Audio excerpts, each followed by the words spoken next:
तर तुम्ही हा जो किट बघताय तो battery monitoring system using IoT आहे. सो बेसिकली जेव्हा एक नॉर्मल कारला आपण CNGमध्ये कन्वर्ट करतो तर मग त्या CNGसाठी आपण CNG मीटर डॅशबोर्डवरती अवेलेबल असतो त्याच्या मॉनिटरिंगसाठी. तर तसंच जर नॉर्मल कार EVमध्ये जर कन्वर्ट केली तर बॅटरीचे मेंटेनन्स लाईफ आणि त्याच्या मॉनिटरिंगसाठी BMS सिस्टीम इम्पॉर्टंट आहे. सो तर तुम्ही इथं बघू शकता BMS सिस्टीममध्ये 12 वोल्टची बॅटरी, एक LCD 16:2 I2C मॉड्यूलवाला display plus temperature humidity sensor, current sensor, voltage sensor, switch connector and L298 motor driver आणि ESP35 हे कनेक्टेड आहे. सो बेसिकली काय होतं, जेव्हा आपण सप्लाय ऑन करू सो बॅटरीपासून सप्लाय कनेक्टरमध्ये जातो. तो कनेक्टर तो सप्लाय स्विच थ्रू LC298ला येतो. मग तर LC298 motor driver as a relay आम्ही यूज केला आहे. मग LC298 पुढे सप्लाय सगळ्यांना फॉरवर्ड करतो 5 वोल्ट आणि ESPला 3 वोल्ट सप्लाय हा फॉरवर्ड करतो.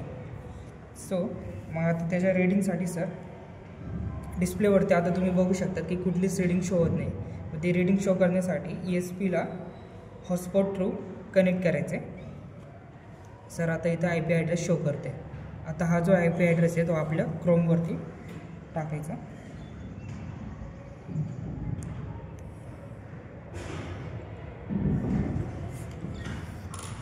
सो असा आपला वेब पेजचा इंटरफेस आहे. हा IP ॲड्रेस तुम्ही बघू शकता, हा सेम IP ॲड्रेसवरती दाखवलेला आहे. आता एक टाईम घेऊ शकता.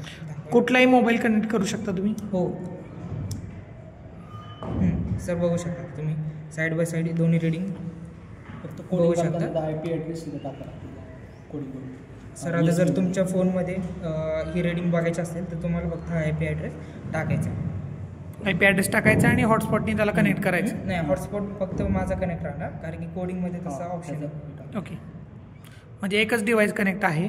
हो, पण मल्टिपल मोबाईल्सवरती आपण IP ॲड्रेस टाकून बघू शकतो. त्याच्यामध्ये लोड कुठला कनेक्ट केलं का तुम्ही? लोड ॲज अ LED तुम्ही इथं बघू शकता चालू, पण ते चालू नाही होते कारण की LED साठी 12 वोल्ट फुल बॅटरी चार्ज पाहिजे.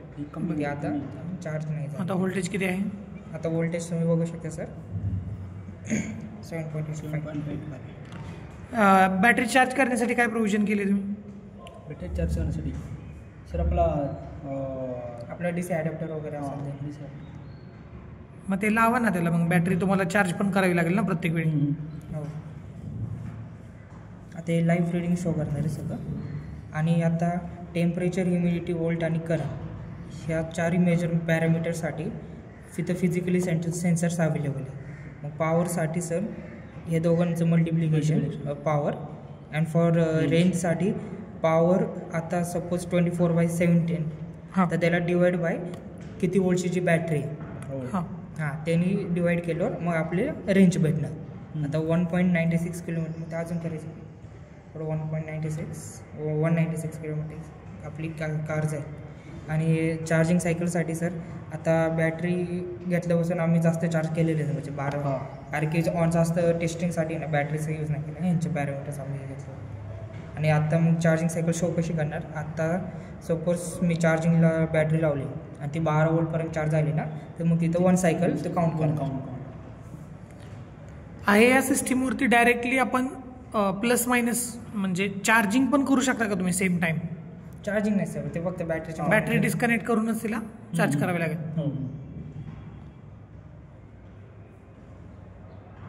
आणि फक्त ॲज अ रिले यूज केले सर आम्ही, कारण की जर रिले यूज करायचं म्हटलं तर डायरेक्ट 5 वोल्टवर तो ऑपरेट करणार. पण ESPला 5 वोल्ट नाही तर त्याला 3 वोल्टच लागतो. मग त्यासाठी मग L298 मोटर ड्रायव्हर यूज केला आहे. आणि तुम्ही इथं बघू शकतात हे तिन्ही सेन्सरचे आउटपुट ESPला दिलेले आहेत आणि हे तिन्ही सेन्सरचे ग्राउंड इथं कनेक्ट केलेलं आहे नेगेटिव्ह मायनसला. आणि ह्यांचा VCC सप्लाय इथून घेतलेला आहे 5. आणि LEDचं कसं केलं आहे, L298चं आउटपुट 1पासनं करंटला इथं दिलं आहे आणि करंटचंच ह्या टर्मिनलपासून तो स्ट्रीपला दिला आणि लोडचं निगेटिव्ह पॉईंट इथं मायनसला कनेक्ट केलेलं आहे.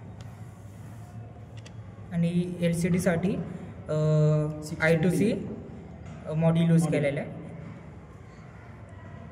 नंबर ऑफ टर्मिनल पिन किती आहे त्याच्या? 16 पिन आहे. जर I2C मॉड्यूल जर नसतं ना सर हां. तर 16 पिन आपल्याला फिजिकली जे जम्पर वायर्स टाकून कनेक्ट करावं लागलं असतं. I2Cचा काय फुल फॉर्म आहे? I2C inter integrated circuit.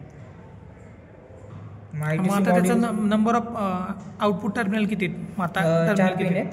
4 pin मध्ये आउटपुट करतो. VCC ग्राउंड आणि एक SCA आणि SDA आणि SCA. SDA SCAचा काय फुल फॉर्म आहे? एक सर SCLचा क्लॉक फुल फॉर्म नाही माहिती कारण SCA आणि फाइंड आउट करा काय फुल फॉर्म त्याचं. SCA आणि SDAचं जो ही जे पिन हां. आहेत हे पिन ESP थ्रू कनेक्ट केलेले आहे. तुम्ही बघू शकता इथं पिन नंबर 22 21 आणि 22 हे 2 वायर पर्पल आणि ब्ल्यू ही SD आणि SCLला गेलेली आहे आणि वरचे 2 वायर एक सप्लाय आणि एक मायनस म्हणजे ग्राउंड. सिरियल डेटा कम्युनिकेशन किंवा पॅरलल डेटा कम्युनिकेशन याशी रिलेटेड आहे का काही ते? याशी रिलेटेड म्हणजे डायरेक्टली ESP जो आता कंट्रोलर आहे तो कंट्रोलर कुठला आहे तुमचा? ESP32 आणि त्याला प्रोग्रामिंग तुम्ही हे जे ब्लूटूथ मोबाईलमध्ये डिस्प्ले होण्यासाठी किंवा त्याचं कंट्रोलिंगसाठी जे प्रोग्रामिंग आहे ते कशावरती केलेले? सर जो आर्डिनो प्रोग्रामिंग प्रोग्रामिंगचं जो सॉफ्टवेअर असेल त्याच्यावरतीच